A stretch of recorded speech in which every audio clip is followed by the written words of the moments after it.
is Verstappen been a poor teammate, or was it too much to ask him to give up 4 seconds that close to the end of the race?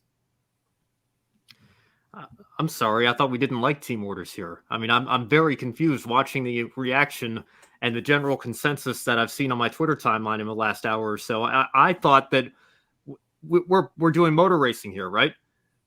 Bunch of drivers are trying to get to the finish line first, and every time we see a team come across the team radio and say you need to give that position to your teammate or you need to hold steady. I mean, multi 21, does that ring a bell to any Red Bull fans? I guess today was multi 11-1, if you will. With Checo being told to, or Max being told to let Checo back by on the last lap, despite the fact that he had a 4-second advantage there. I get it from Red Bull's perspective. If I were Sergio Perez, I probably wouldn't be too happy right now either. I get that you're fighting for second in the Drivers' Championship, but at the same time, Verstappen was clearly faster. He was on the faster tire. He had a faster car there at the end. He was 4 seconds up on the road on Checo on the last lap. If he gives that up, I mean, I don't know. I mean, how much more blatant does it get there? That's obvious team orders. That's blatant team orders. And I think, generally speaking, the consensus has been historically that whenever that happens, it's not a very popular move.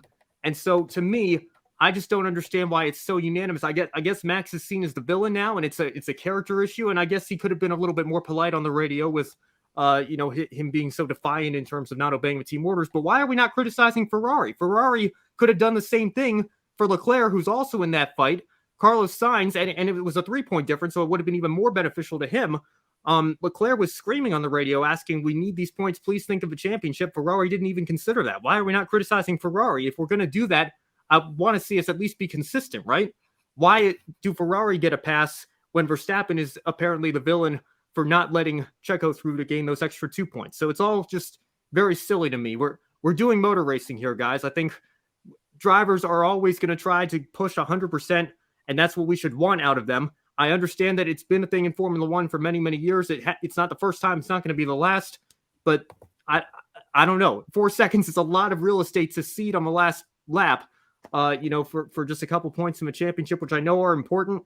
But I don't know. I mean, I guess the bigger issue is probably Verstappen's attitude and the reputation that he's gained over the last couple of years. But to give up 4 seconds on the last lap to your teammate when you clearly had the faster car, clearly would have passed him anyway, even if team orders weren't in effect.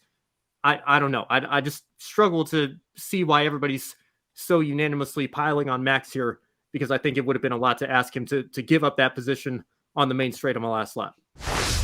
Hey everyone, I'm Ben Schneider. Thank you so much for watching. Before you go, make sure you subscribe to my YouTube channel for more Grid Network highlights and analysis. And for full episodes of Grid Live Encore and other Grid programming, subscribe directly to Grid Network.